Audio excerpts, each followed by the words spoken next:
Se você puder abrir a sua Bíblia no livro de João, no capítulo de número 8, nós vamos ler alguns versículos aqui.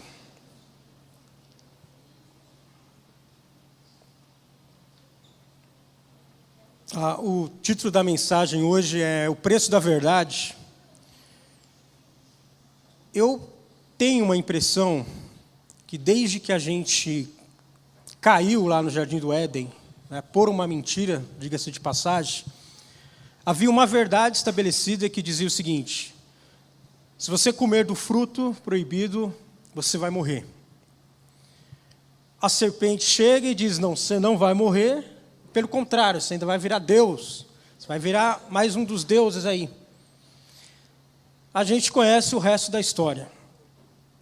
Desde então, a verdade sobre a vida, sobre os fatos, sobre o universo, sobre quem é você, de onde você veio, o que você está fazendo aqui. Parece que a verdade se tornou um metal raro, escondido debaixo de um terreno rochoso, debaixo de rochas. A verdade não está mais patente aos olhos. Não é uma coisa que você encontra com facilidade. Então a gente tem dificuldade de responder às perguntas críticas da vida. As respostas ficaram caro. Então quem você é, de onde você veio, qual que é a sua origem, o que você está fazendo aqui? Eu não sei se você acompanha, por exemplo, as fotos que a NASA tem divulgado do James Webb. E você vê o tamanho do espaço, as galáxias. Você olha aquelas fotos, quando eu vejo aquelas fotos, os planetas, a imensidão de tudo, dá uma crise existencial. Você olha para você e fala: o que Deus quer comigo? Porque nós somos pequenos, tão pequenos diante do universo vasto. Então, as respostas concretas para essas perguntas, quem eu sou, não são respostas que estão tão claras assim. As respostas sobre o mundo espiritual, como é que funciona, como é que foi a origem de tudo, o que nós temos hoje de concreto que você consegue trazer evidências científicas, é que os nossos ancestrais é o mesmo dos primatas. Nós somos frutos de uma evolução, de seleção natural. Então a gente está aqui meio que por um acidente, as coisas foram acontecendo. Em algum momento da história, lá os nossos pais primatas, um foi para um lado, outro foi para o outro, um acho que se esbarrou nos livros e a gente foi se desenvolvendo, o outro lado não desenvolveu. Então isso que a gente tem, que nós somos, na verdade, frutos de evolução, de seleção natural. Você é um acidente na natureza que foi evoluindo. E quando a gente não tem verdade clara sobre todos os temas, existem dois problemas que acabam efetuando na nossa vida. Quando você não tem clareza de um determinado assunto, não necessariamente mentiras, mas quando há uma ignorância dos fatos, há uma estagnação. Não há evolução, não há crescimento. Quando você não conhece a verdade sobre você, sobre alguma coisa, a gente fica andando em círculo. A gente não vai na direção correta. A gente não acerta o caminho. Quando existe uma ignorância de um determinado assunto, de uma determinada verdade, a gente fica andando em círculo. A gente não progride, não há evolução. A gente fica batendo na mesma tecla, mas não evolui. Então, se não há uma certeza clara de nós mesmos, a gente fica patinando. E aí um segundo problema, e talvez esse mais agudo, é que quando você não tem certeza, você não tem verdade absoluta na sua vida, você fica exposto às mentiras. Você fica vulnerável à mentira. E o maior problema das mentiras é que a mentira ela corrói, a mentira ela corrompe. Corrupção vem de mentira. Se existe corrupção num determinado departamento, numa empresa, num setor político, é porque existe ali mentiras. Então a mentira, ela corrompe a fé, ela corrompe a moral, ela corrompe o caráter, ela desfragmenta a confiança. Então onde existe mentira no lar, onde existe mentira entre pai e filho, onde existe mentira numa empresa, onde existe mentira na política, a gente vai desfragmentando a confiança, a gente não tem mais clareza das coisas, então a gente vai sendo corrompido. Mentira gera guerra, gera morte, gera corrupção, mentira gera desfragmentação da comunhão. Então onde existe mentira, não existe uma verdade absoluta, as coisas começam a desfragmentar. Coisas começam a morrer, pessoas começam a morrer, a custo, a dinheiro que é gasto. Eu assisti um filme recentemente, acho que uns 3 meses atrás, que inclusive tem esse título, O Preço da Verdade. É um filme baseado em fatos reais. Acho que está na Netflix, se não me falha a memória.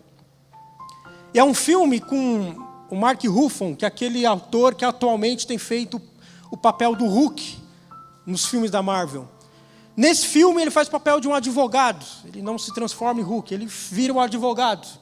E o filme gira em torno das panelas de Teflon. Talvez as mulheres aí conheçam um pouco mais. As antiderrapantes e tal. Na década de 80, década de 90, essas panelas deram alguns problemas da saúde de muita gente. Porque ela começou a soltar Teflon, aí você ia lá e fazia o seu alimento e você ingeria Teflon para dentro. Muita gente morreu.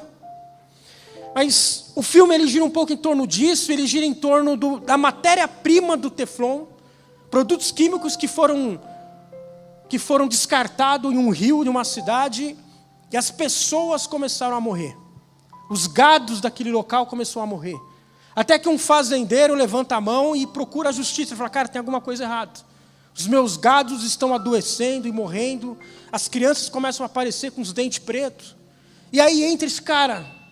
Isso começa um processo em 98, 99. O processo só vem à tona, as verdades só vêm à tona em 2017. Foram mais de 20 anos desse advogado tentando trazer à tona as verdades. Ele investiu tempo, dinheiro, o filme muitas vezes mostra ele num quarto, cheio de caixas de documento, ele lendo todo aquele documento, tentando trazer a verdade à tona. Muita gente morreu naquele período. Então só em 2017 que a empresa veio a julgamento e foi, acho que mais de 600 bilhões de dólares. Um trabalho incrível que depois foi reconhecido, mas 20 anos para tentar trazer a verdade a clara. Tentar trazer clareza. Porque estava debaixo de escombro de mentiras. Então as verdades hoje, como se não bastasse, a gente tem um problema de que verdade hoje ela é relativa. Então assim, a gente tinha um problema para encontrar a verdade. Parece que a gente olhou para aquele terreno rochoso e falou, não vale a pena, vai dar muito trabalho. Então a verdade hoje ela é relativa. É o seu ponto de vista. Se você acha que você é um cachorro, então você começa a se vestir como um cachorro, começa a andar de 4 na rua, e é a sua verdade. Não há mais uma verdade estabelecida de que você é filho de Deus. Não está mais claro, parece. Então, ao longo da vida, as mentiras foram, a falta, a ausência da verdade, foram destruindo nações. Muita nação veio à crise em virtude da falta de uma verdade estabelecida. Vidas são perdidas quando não existe uma verdade absoluta. O que os governos têm hoje? Todo o governo tem um departamento de inteligência, que dentre as atividades que elas fazem, uma delas é tentar identificar as mentiras, para que o governo haja de forma eficiente. Se você está assistindo Dunas, a série Dunas, você percebeu que os imperadores dos grandes impérios, eles têm as profetisas. E para que servem as profetisas? Uma das funções da profetisa é tentar tentar identificar mentiras nos outros impérios. Então o imperador vai fazer uma transação, um negócio, ele leva as profetisas. Quando ele desconfia de alguma coisa, eles olham para as profetisas vai tentar identificar mentiras. Sempre foi assim. No Velho Testamento, as pessoas usavam profetas para tentar dizer o que é mentira, o que é verdade. Porque a mentira destrói. A ausência da verdade nos leva a ficar andando em círculo. E Deus sempre teve esse cuidado de fazer com que o seu povo ande na verdade. Que o seu povo não seja enganado em momento algum. Então ele falava com o povo através de sonhos. Ele falava com o povo através dos profetas. Ele falava com o povo através dos sacerdotes. Ele aparecia e falava com o povo. Aparecia em fumaça, em fogo. Ele mandava anjos para falar com o povo.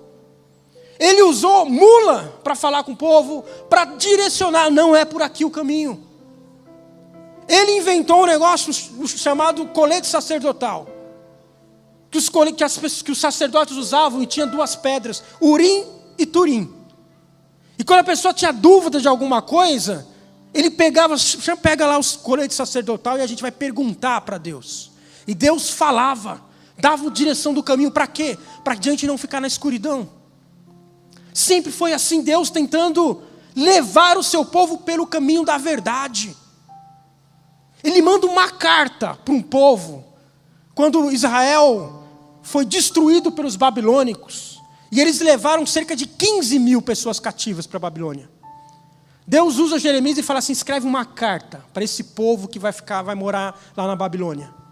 E na carta que Deus escreve, dizia o seguinte, não se engane, vocês vão morar aqui 70 anos, construa suas casas, casem-se, faça seus investimentos, abra os seus empreendimentos, porque vocês vão morar aqui 70 anos.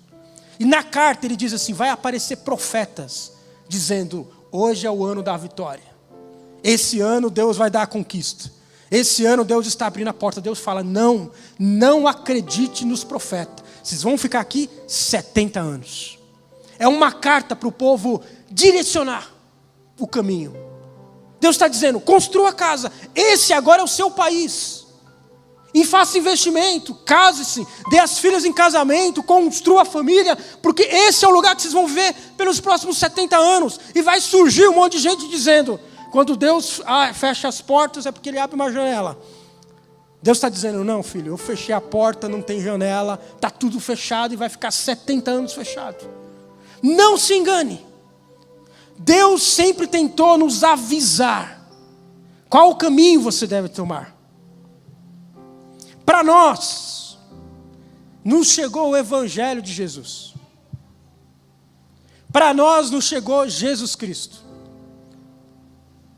Para que o povo não andasse em trevas, para que eu e você não ficasse dando tiro no escuro, tivesse certeza de quem nós somos, quais são os planos que eu devo fazer para a minha vida, tivesse firmeza de quem você é em Cristo Jesus, Ele nos mandou Jesus. Aí eu quero ler João 12, 8, versículo 12. Se você tiver com sua Bíblia aberta aí. Evangelho de João, no capítulo 8, versículo 12. Olha o que Jesus está falando. De novo, lhes falava Jesus dizendo, eu sou a luz do mundo. Quem me segue não andará nas trevas. Pelo contrário, terá a luz da vida. Então lhes objetaram os fariseus, tu dá testemunho de ti mesmo, logo o teu testemunho não é verdadeiro. Mas respondeu Jesus, posto que eu testifico de mim mesmo, o meu testemunho é verdadeiro, porque eu sei de onde eu vim, e eu sei para onde eu vou. Jesus está dizendo em várias outras reuniões e ensino de Jesus, ele diz, eu sou a verdade, sou a vida, sou caminho. Nesse mesmo texto ele vai dizer lá mais para frente, vocês vão conhecer a verdade e a verdade vos libertará. Jesus está dizendo: eu sou a luz do mundo. Quem me segue não vai andar em trevas. Se você quer ter uma vida segura, de certeza, quem é que eu sou? Se você sabe que você não é fruto da seleção natural, mas que você é intencionalidade de Deus, você foi feito mediante vontade intencional de Deus para vir nessa terra e marcar essa geração. Essa certeza a gente encontra em Jesus. Se você precisa de planos sólidos para a sua vida, todo dia de manhã você levantar, eu sei o que eu tenho que fazer. Você não é fruto das emoções químicas em você, do pecado que nos contaminou, mas o seu espírito foi ressuscitado em Jesus. Em você existe o Espírito Santo do Senhor que te direciona, que te dá certeza, que te dá clareza da vida, para onde você precisa ir. Jesus veio trazer luz.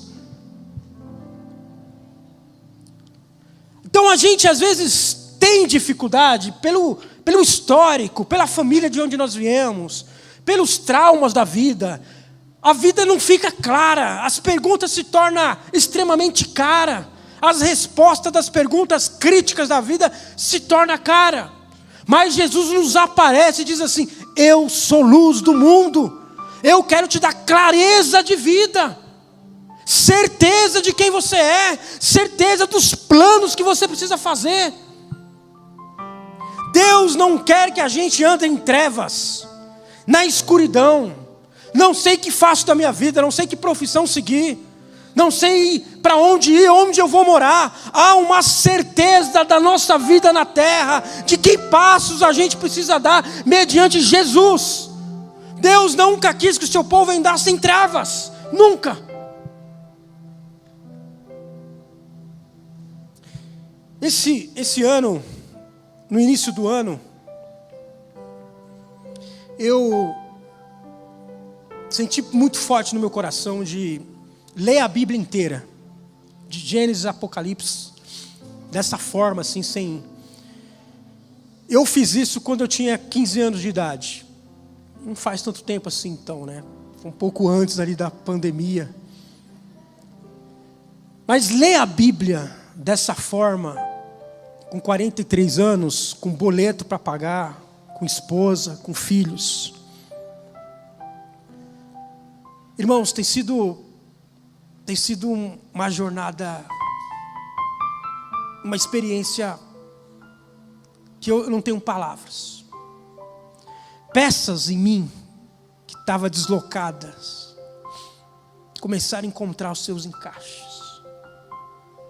Então, desde o dia 1º de janeiro, eu fiz um planejamento de ler a Bíblia em 6 meses. Mas eu me empolguei de uma certa forma. Hoje era para mim estar terminando o livro de Juízes, mas eu passei Juízes. Eu já cheguei em Reis. Passei 1 Samuel, 2 Samuel, cheguei em Reis. Tem sido uma jornada de cura, de transformação. Porque as verdades de Deus, onde ela chega, a escuridão começa a se dissipar.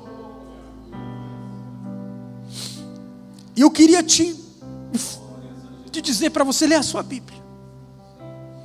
Porque eu não estou só lendo, estou estudando tantos textos que ninguém prega, você não vê ninguém falando e você também não vai ler.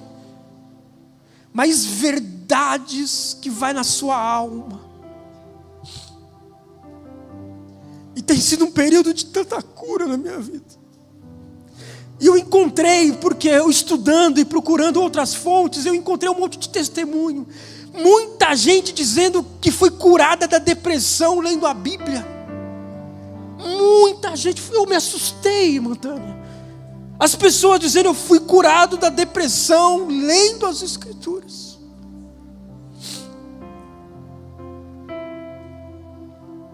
Leia a sua Bíblia.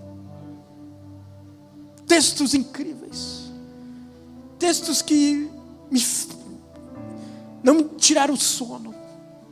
Por exemplo, eu li, eu vou dizer aqui para você, eu sei que para a gente, esse texto que eu li, 1 Samuel 28, para a gente, nós cristãos evangélicos, é um soco na boca do estômago.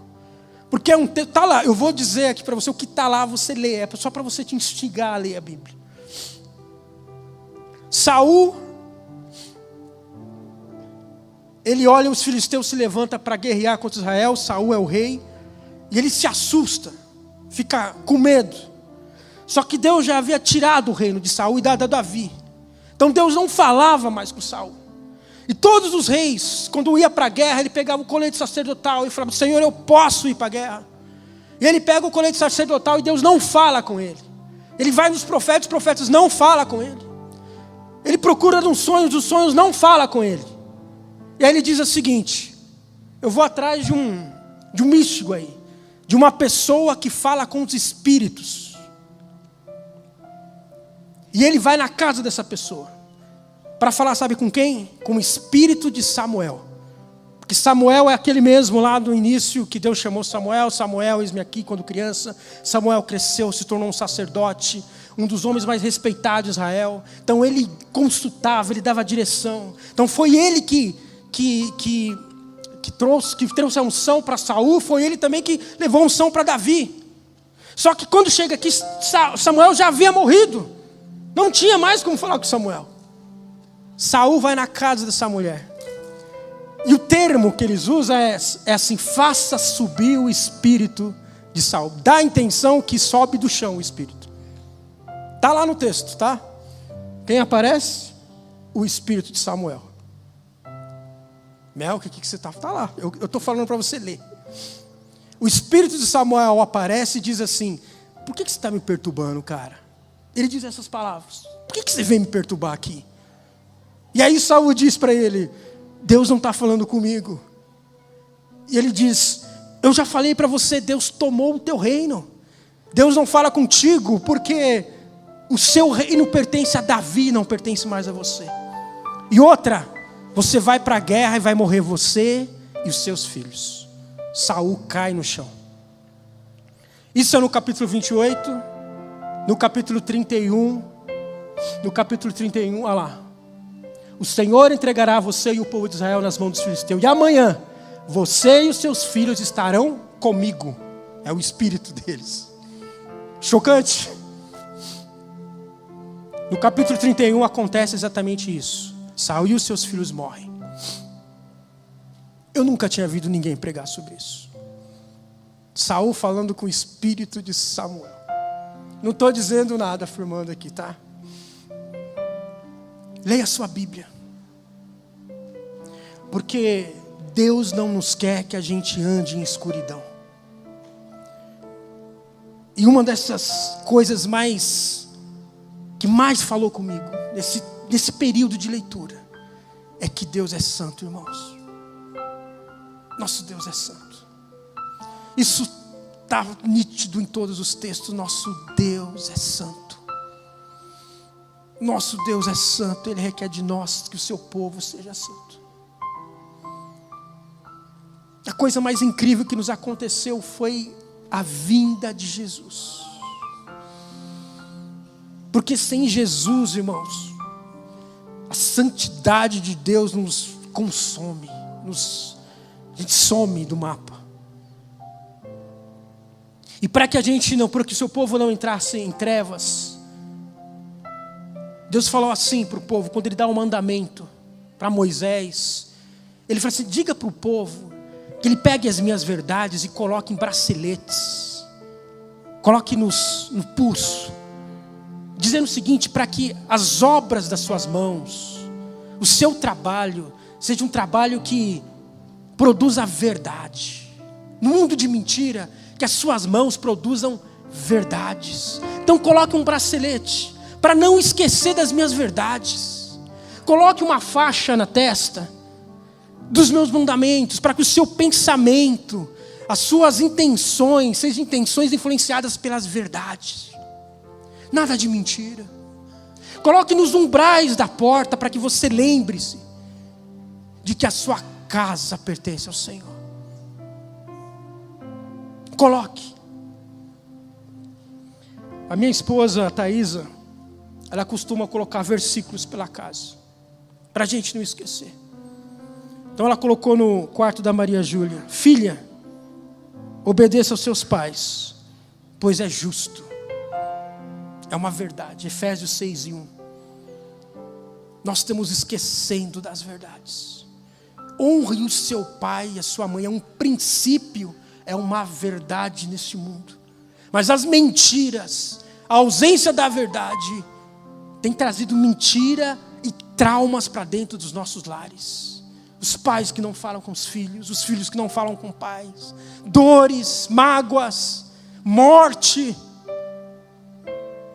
Em outro canto da casa, 5:9, porque o fruto da luz consiste em toda bondade, justiça e verdade.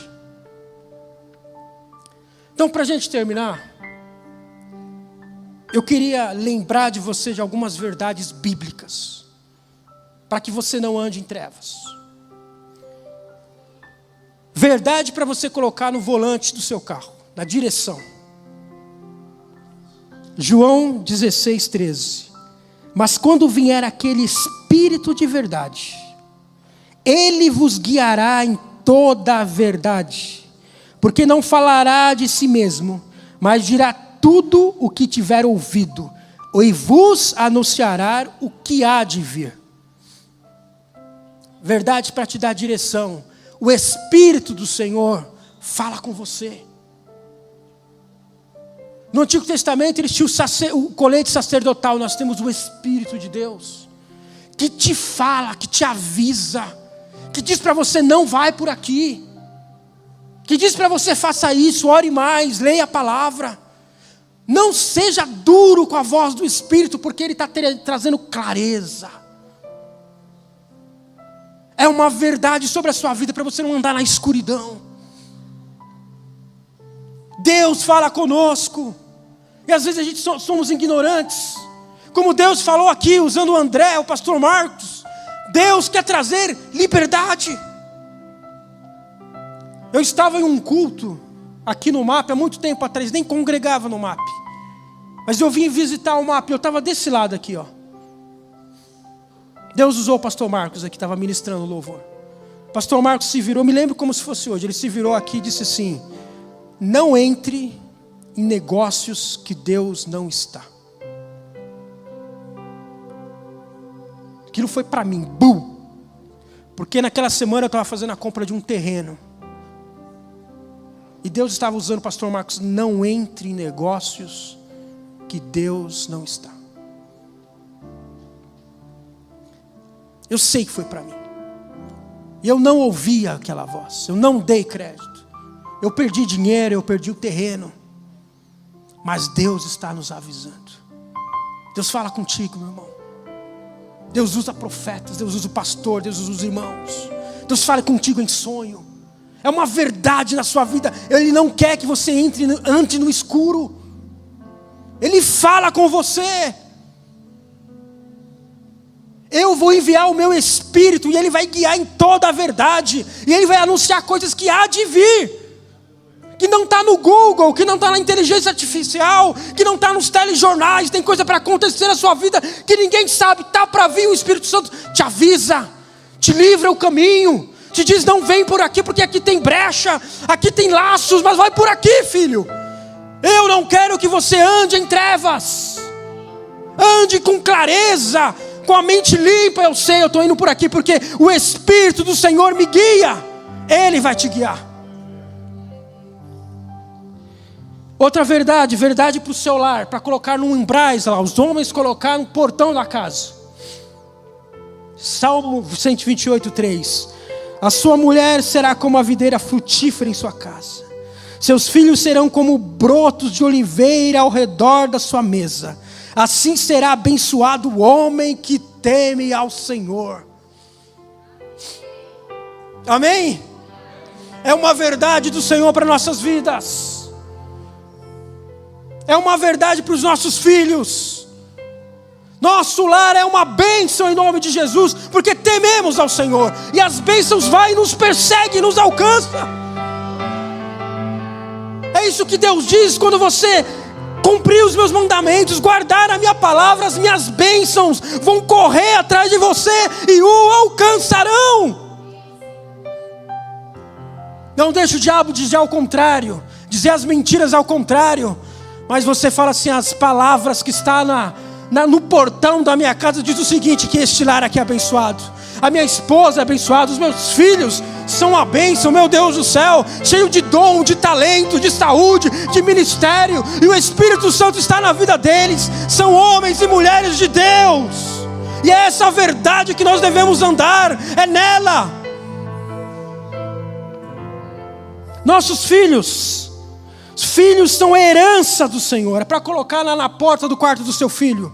Os filhos são herança do Senhor, uma recompensa que Ele dá, como flechas na mão do guerreiro, são os filhos nascidos na juventude. E como é feliz o homem, cuja aljava está cheia deles, não será humilhado quando enfrentar seus inimigos no tribunal. Por quê? Está cheio de filhos. Eu só tenho uma. Quem tem mais de 3 ali? Alguns têm 2. Olha, tem uma irmã ali, está cheio, aljava, 4 filhos. 5 filhos, quem dá mais? 5 filhos. Ergue a sua mão e fala: Senhor, obrigado, obrigado, obrigado pelos nossos filhos, Senhor. Obrigado pelos nossos filhos, eles são herança, é uma bênção. O Senhor nos olhou e nos abençoou. O Senhor nos olhou e falou: eu vou te abençoar. Aleluias. Propósito, qual que é o meu propósito? Mateus 5, 14, 16. Vocês são a luz do mundo, é Jesus dizendo. Não se pode esconder uma cidade construída sobre um monte. E quando se acende uma candeia, não se coloca debaixo de uma vasilha, mas no lugar apropriado, e assim ilumina a todos os que estão na sua casa. Assim brilhe a luz de vocês diante dos homens, para que vejam as suas boas obras e glorifiquem o Pai de vocês que está no céu. Nós somos luz do mundo em Jesus, e Deus está dizendo, Jesus está nos ensinando, a luz de vocês precisam brilhar. Qual é o nosso propósito? Fazer boas obras. Não interessa se você é o CEO da empresa, você precisa fazer a gestão com boas obras, precisa estruturar boas obras. Não interessa se você anda no meio da rua tentando procurar emprego, ainda assim está desempregado, você faz boas obras, porque você é luz deste mundo. E as pessoas olham em você e falam: cara, tem alguma coisa diferente. Mas não está desempregado, mas tem alguma coisa diferente. Há boas obras em você.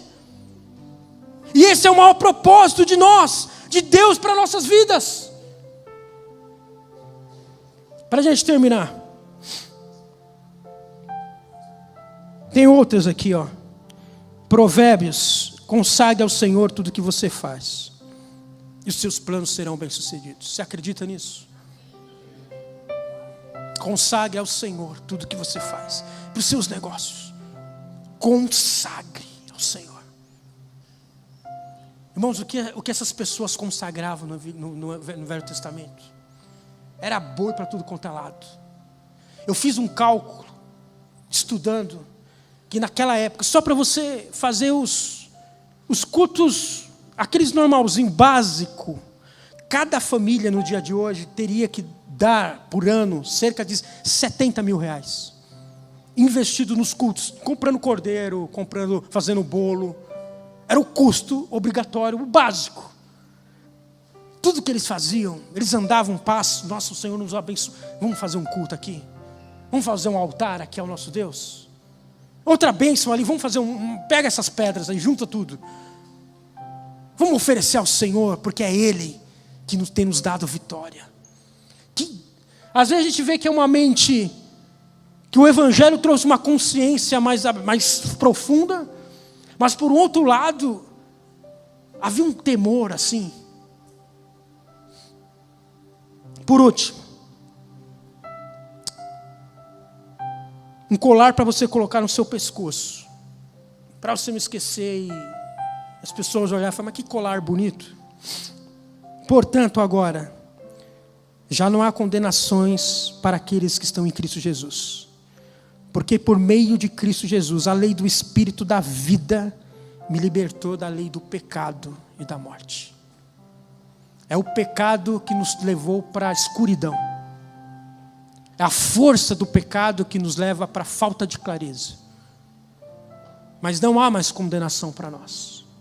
Mediante aquilo que a gente vai fazer aqui, nós ganhamos luz, liberdade, poder sobre o pecado. Nós não andamos mais, porque não há mais condenação. O maior preço que a gente pode, quando a gente fala do preço da verdade, foi o que Jesus fez. Porque Jesus estava dentro de uma lei, da letra, só para uma cultura específica, só para os judeus. Mas Deus queria que eu e você também não andássemos em trevas. Esse sempre foi o plano de Deus. Que ninguém aqui no MAP ande em trevas. Como é que eu vou fazer isso? Como é que eu vou trazer a verdade para a vida deles? O preço disso foi a morte de Jesus. Jesus é a verdade, a vida. Ninguém vai ao Pai se não for por Ele.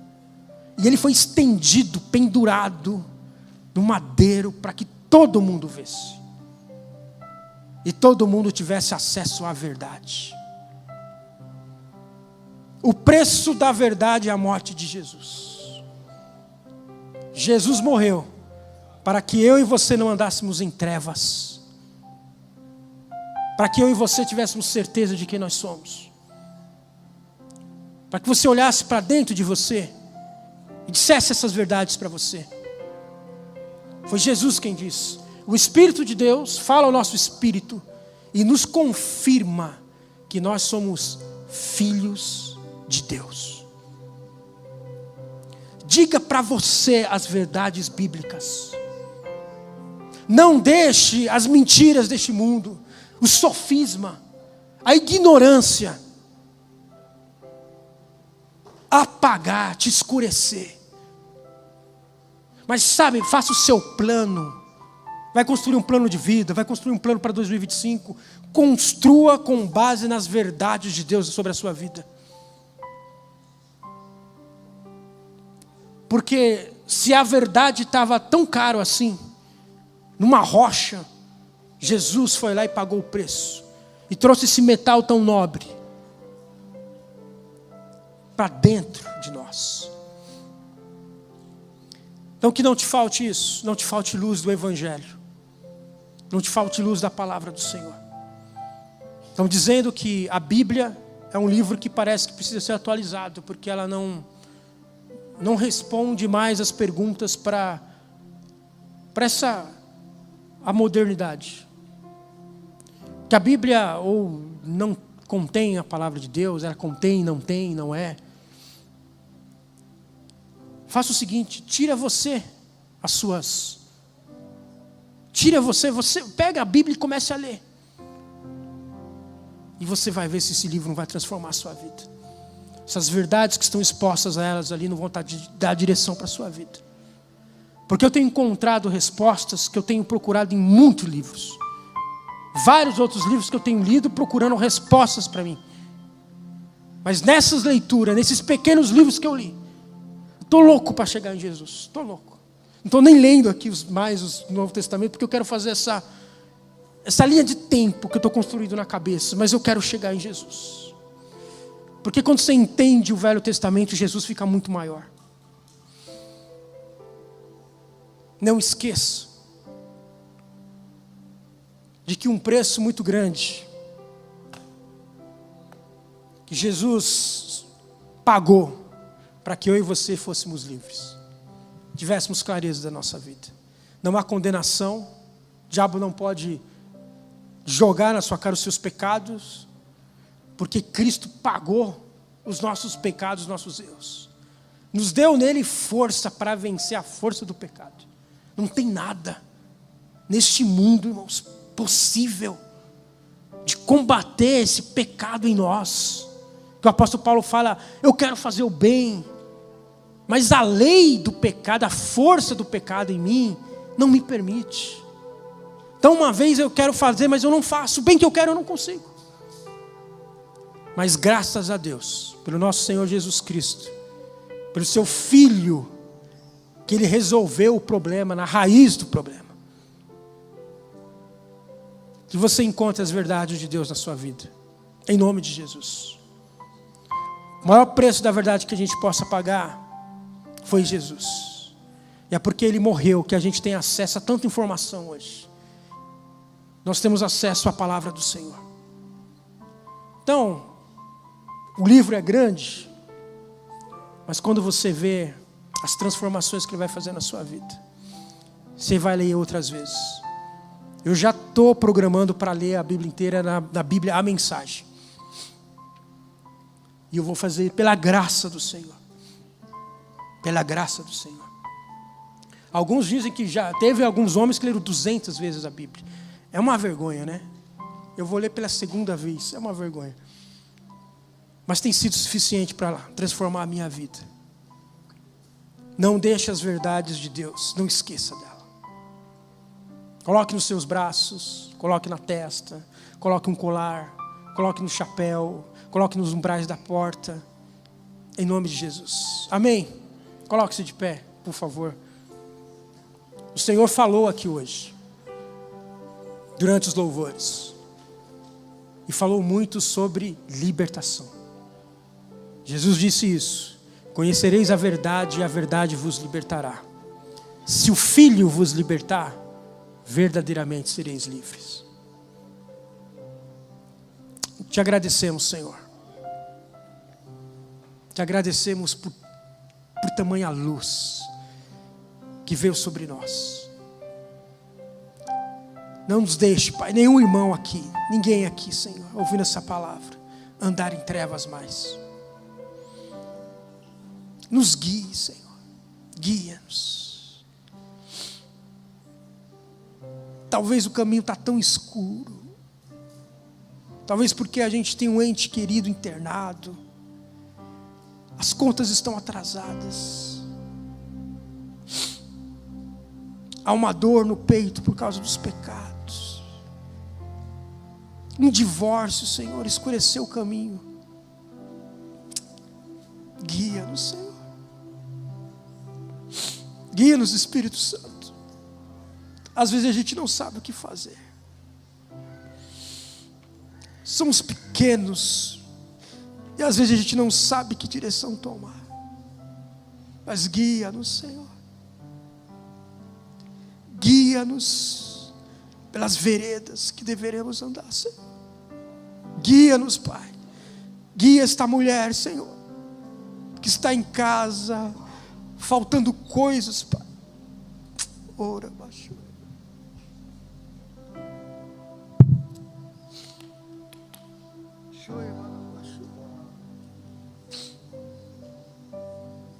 Não nos deixe em trevas, Pai. Fala com sonhos, fala através dos seus filhos. Guia-nos, Senhor. Dá um lugar, um norte, Senhor. Um lugar firme para a gente repousar nos nossos pés. Não nos deixe em dúvidas quanto a decisões tão difíceis que a gente precisa tomar na nossa vida. Pessoas que precisam tomar decisões importantes nessa semana. Dai-nos um norte, Senhor. Tu és o nosso guia. Tu és o nosso guia.